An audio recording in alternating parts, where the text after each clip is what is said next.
ആകാശവാണി.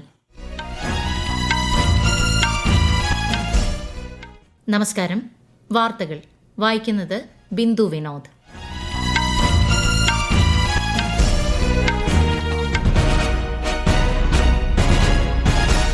പ്രധാന വാർത്തകൾ. ഡിജിറ്റൽ പണമിടപാടുകളിൽ ഇന്ത്യയെ ആഗോളതലത്തിലെത്തിക്കാൻ RBI നിർണായക പങ്കുവഹിച്ചതായി രാഷ്ട്രപതി Droupadi Murmu. Chile president Gabriel Boric 5 ദിവസത്തെ സന്ദർശനത്തിനായി ഇന്ത്യയിലെത്തി പ്രധാനമന്ത്രി നരേന്ദ്രമോദിയുമായി ചർച്ച നടത്തുന്നു. നക്സൽ മുക്ത ഇന്ത്യയ്ക്കായി സർക്കാർ വലിയ ചുവടുവയ്പുകൾ നടത്തുന്നതായി കേന്ദ്ര ആഭ്യന്തരമന്ത്രി അമിത്ഷാ. ലോകത്തിലെ മികച്ച 10 സമ്പദ് വ്യവസ്ഥകളിൽ ഏറ്റവും വേഗത്തിൽ വളരുന്ന സമ്പദ് വ്യവസ്ഥയാണ് ഇന്ത്യയെന്ന് കേന്ദ്രമന്ത്രി അശ്വനി വൈഷ്ണവ്. കേരളത്തിലെ ആശാപ്രവർത്തകരുടെ പ്രശ്നങ്ങൾ കേന്ദ്ര സർക്കാരുമായി ചർച്ച ചെയ്യാൻ ആരോഗ്യമന്ത്രി വീണ ജോർജ് ന്യൂഡൽഹിയിലെത്തി. IPL ക്രിക്കറ്റിൽ ഇന്ന് Lucknow super Giants Punjab Kings പോരാട്ടം. ISL സെമി ഫൈനൽ മത്സരങ്ങൾക്ക് നാളെ തുടക്കം. വാർത്തകൾ വിശദമായി. വിവിധ വിഷയങ്ങളിലെ പ്രതിപക്ഷ പ്രതിഷേധത്തെ തുടർന്ന് ലോക്സഭയിൽ നടപടികൾ തടസ്സപ്പെട്ടു. ലോക്സഭ 2 മണിവരെ നിർത്തിവച്ചു. രാജ്യസഭയിൽ നടപടികൾ പുരോഗമിക്കുന്നു. ഡിജിറ്റൽ പണമിടപാടുകളിൽ ഇന്ത്യയെ ആഗോളതലത്തിൽ മുന്നിലെത്തിക്കാൻ RBI നിർണായക പങ്കുവഹിച്ചതായി രാഷ്ട്രപതി ദ്രൌപദി മുർമു. റിസർവ് ബാങ്കിന്റെ 90ാം വാർഷികാഘോഷ സമാപന ചടങ്ങിനെ മുംബൈയിൽ അഭിസംബോധന ചെയ്യുകയായിരുന്നു രാഷ്ട്രപതി. RBI played a key role in making India a global leader in digital payments by continuously modernizing the country's payment infrastructure. It has ensured that digital transactions are not only seamless and efficient but also secure.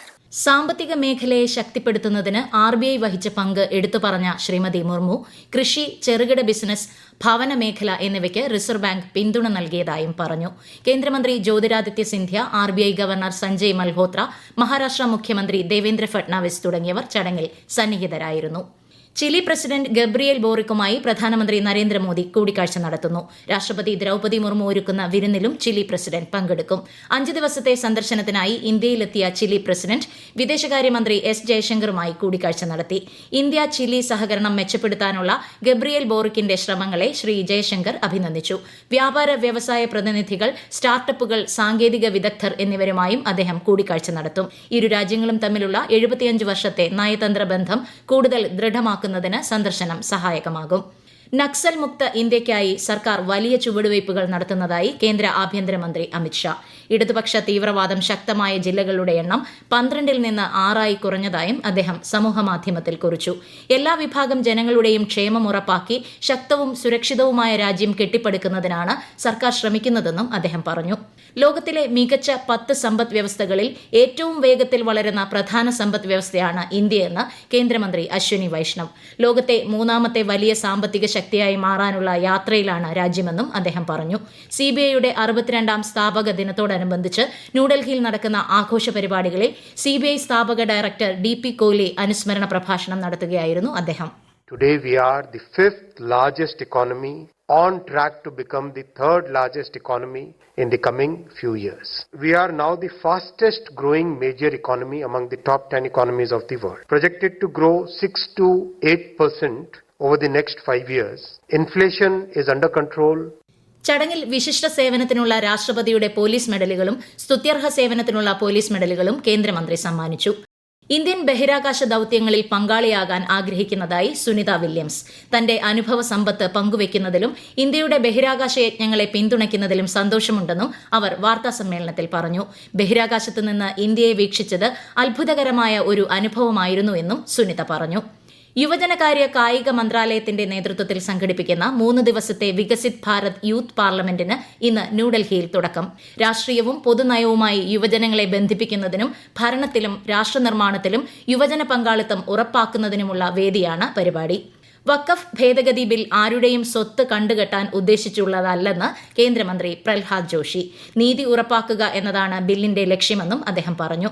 അതേസമയം വഖഫ് ഭേദഗതി ബില്ലിനെക്കുറിച്ച് വിശദമായ ചർച്ച നടത്തണമെന്നും തിടുക്കത്തിൽ പാസാക്കരുതെന്നും Congress MP Ujjwal Raman ആവശ്യപ്പെട്ടു. ഈ വാർത്തകൾ ആകാശവാണിയിൽ നിന്ന്. ആകാശവാണി വാർത്തകളും വാർത്താധിഷ്ഠിത പരിപാടികളും all India radio news Thiruvananthapuram YouTube ചാനലിലും all India radio news Thiruvananthapuram Facebook പേജിലും AR News_ തിരുവനന്തപുരം ഇൻസ്റ്റഗ്രാം അക്കൌണ്ടിലും AR News_TVM X ഹാൻഡിലും ലഭ്യമാണ്. കേരളത്തിലെ ആശാപ്രവർത്തകരുടെ പ്രശ്നങ്ങൾ കേന്ദ്ര സർക്കാരുമായി ചർച്ച ചെയ്യാൻ ആരോഗ്യമന്ത്രി വീണ ജോർജ് ന്യൂഡൽഹിയിലെത്തി. കേന്ദ്ര ആരോഗ്യമന്ത്രി JP നഡ്ഡയുമായി ശ്രീമതി വീണ ജോർജ് കൂടിക്കാഴ്ച നടത്തും. ഉച്ചയ്ക്ക് ശേഷം കൂടിക്കാഴ്ച നടത്തുമെന്നാണ് സൂചന. ഇന്ന് രാവിലെ 10 മണിയോടെയാണ് ആരോഗ്യമന്ത്രി ന്യൂഡൽഹിയിലെത്തിയത്. ഇരവികുളം ദേശീയോദ്യാനം വിനോദസഞ്ചാരികൾക്കായി തുറന്നു. വരയാടുകളുടെ പ്രജനനകാലം അവസാനിച്ചതോടെയാണ് 2 മാസമായി അടച്ചിട്ടിരുന്ന ഉദ്യാനം തുറന്നത്. കൂടുതൽ വിവരങ്ങളുമായി ആകാശവാണി ഇടുക്കി ജില്ലാ പ്രതിനിധി രതീഷ് കൃഷ്ണ. വരയാടുകളുടെ പ്രജനനകാലം തുടങ്ങിയതോടെ ഫെബ്രുവരി 1 ഉദ്യാനം അടച്ചത്. 2 മാസത്തിനിടെ ഇരവികുളം മേഖലയിലെ കുമരിക്കല്ല്, ആനമുടി, വരയാടുമുട്ട, മേസ്തിരിക്കെട്ട്, ലക്കം, രാജമല എന്നിവിടങ്ങളിലായി നിരവധി വരയാട്ടിൻ കുഞ്ഞുങ്ങൾ പിറന്നിട്ടുണ്ട്. കുമരിക്കല്ല് ഭാഗത്താണ് ഏറ്റവും അധികം കുഞ്ഞുങ്ങളെ കണ്ടത്. 100-ലധികം വരയാടിൻ കുഞ്ഞുങ്ങൾ മേഖലയിൽ പിറന്നതായാണ് അനൌദ്യോഗിക കണക്ക്. ഏപ്രിൽ 20 ശേഷം മൂന്നാർ വൈൽഡ് ലൈഫ് ഡിവിഷന്റെ നേതൃത്വത്തിൽ നടക്കുന്ന കണക്കെടുപ്പിൽ എണ്ണം കൃത്യമായി അറിയാം. തിരുവനന്തപുരം ശ്രീപത്മനാഭസ്വാമി ക്ഷേത്രത്തിലെ പൈങ്കുനി ഉത്സവത്തിന് നാളെ കൊടിയേറും. രാവിലെ 8:45 കൊടിയേറ്റിന്റെ ചടങ്ങുകൾ ആരംഭിക്കും. പൈങ്കുനി ഉത്രം മഹോത്സവം, മേടമാസ വിഷു പൂജകൾക്കായി ശബരിമല ക്ഷേത്രനട ഇന്ന് വൈകുന്നേരം 4 തുറക്കും. നാളെ രാവിലെ സന്നിധാനത്ത് കൊടിയേറ്റ് നടക്കും. കേരള സർവകലാശാലയിലെ MBA വിദ്യാർത്ഥികളുടെ ഉത്തരക്കടലാസുകൾ നഷ്ടപ്പെട്ട സംഭവത്തിൽ പരീക്ഷാ വിഭാഗത്തിന്റെ അടിയന്തര യോഗം ഇന്ന് ചേരും. വിദ്യാർത്ഥികൾക്ക് പ്രയാസമുണ്ടാകാത്ത തരത്തിൽ പ്രശ്നപരിഹാരത്തിന് ശ്രമിക്കുമെന്നാണ് സർവകലാശാലയുടെ നിലപാട്. IPL ക്രിക്കറ്റിൽ ഇന്ന് ലക്നൌ സൂപ്പർ ജയന്റ്സ് പഞ്ചാബ് കിങ്സിനെ നേരിടും. ലക്നൌവിലെ എക്കാന സ്റ്റേഡിയത്തിൽ രാത്രി 7:30 മത്സരം. Indian super league football semi final മത്സരങ്ങൾക്ക് നാളെ തുടക്കം. ഗോവ ബംഗളൂരുവിനെയും മോഹൻ ബഗാൻ ജംഷഡ്പൂരിനെയും നേരിടും. ഈ മാസം 12 ഫൈനൽ. US കപ്പലുകൾക്കെതിരെ യമനിലെ ഹൂതികൾ ഉയർത്തുന്ന ഭീഷണി അവസാനിക്കും വരെ പ്രത്യാക്രമണം തുടരുമെന്ന് അമേരിക്കൻ പ്രസിഡന്റ് ഡൊണാൾഡ് ട്രംപ്. 2 ആഴ്ചയായി തുടർച്ചയായി നടത്തിയ ആക്രമണങ്ങളിൽ ഇറാൻ പിന്തുണയുള്ള ഹൂതി തീവ്രവാദികൾക്ക് കനത്ത ആഘാതമുണ്ടായതായും ട്രംപ് സമൂഹമാധ്യമത്തിൽ കുറിച്ചു. ഓപ്പറേഷൻ ബ്രഹ്മയുടെ ഭാഗമായി 500 ടണ്ണിലധികം സഹായ സാമഗ്രികളുമായി ഇന്ത്യയുടെ 3 നാവികസേനാ കപ്പലുകൾ കൂടി മ്യാൻമറിലെ യാങ്കോണിലേക്ക് യാത്ര തിരിച്ചു. 16 ടൺ ഭക്ഷ്യവസ്തുക്കൾ ഉൾപ്പെടെയുള്ള മാനുഷിക സഹായവുമായി വ്യോമസേനയുടെ C-130J വിമാനം മണ്ഡലയിലേക്ക് പുറപ്പെട്ടതായി വിദേശകാര്യമന്ത്രി S. ജയശങ്കർ പറഞ്ഞു. അതേസമയം വെള്ളിയാഴ്ചയുണ്ടായ ഭൂകമ്പത്തിൽ മരണസംഖ്യ 2000 കവിഞ്ഞു. ഡൽഹിയിൽ വാണിജ്യ LPG ഗ്യാസ് സിലിണ്ടറുകളുടെ വില 41 രൂപ കുറച്ചു. വിലമാറ്റം ഇന്നു മുതൽ പ്രാബല്യത്തിൽ വരും. ദേശീയ തലസ്ഥാനത്ത് 19 കിലോഗ്രാം വാണിജ്യ സിലിണ്ടറിന്റെ പുതിയ വില 1762 രൂപയാണ്. കൊൽക്കത്തയിൽ 44 രൂപ 50 പൈസയും മുംബൈയിൽ 42 രൂപയും ചെന്നൈയിൽ 43 രൂപ 50 പൈസയും വില കുറഞ്ഞു. രാജ്യത്തിന്റെ മിക്ക ഭാഗങ്ങളിലും ജൂൺ വരെ ഉയർന്ന താപനിലയ്ക്ക് സാധ്യതയെന്ന് കേന്ദ്ര കാലാവസ്ഥാ വകുപ്പ്. കൂടുതൽ ദിവസങ്ങളിൽ ഉഷ്ണതരംഗ സാധ്യതയുണ്ടെന്നും കാലാവസ്ഥാ വകുപ്പ് ഡയറക്ടർ ജനറൽ മൃത്യുഞ്ജയ് മൊഹപത്ര പറഞ്ഞു. ഈ മാസം മഴയുടെ അളവ് സാധാരണ നിലയിലായിരിക്കുമെന്നും അദ്ദേഹം പറഞ്ഞു. ഇന്ത്യയുടെ വടക്ക് കിഴക്കൻ സംസ്ഥാനങ്ങളെപ്പറ്റി ബംഗ്ലാദേശ് ഇടക്കാല സർക്കാരിന്റെ മുഖ്യ ഉപദേഷ്ടാവ് മുഹമ്മദ് യൂനുസ് നടത്തിയ പ്രസ്താവനയെ അപലപിച്ച് അസം മുഖ്യമന്ത്രി ഹിമന്ത ബിശ്വ ശർമ്മ. വടക്ക് കിഴക്കൻ സംസ്ഥാനങ്ങൾ കരയാൽ ചുറ്റപ്പെട്ടതിനാൽ പ്രദേശത്ത് നിന്നും സമുദ്രത്തിലേക്കുള്ള ഏക മാർഗവും സമുദ്രത്തിന്റെ സംരക്ഷകനായി നിലകൊള്ളുന്നതും ബംഗ്ലാദേശാണ് എന്നായിരുന്നു പ്രസ്താവന അംഗീകരിക്കാനാകില്ലെന്നും അസം മുഖ്യമന്ത്രി പറഞ്ഞു.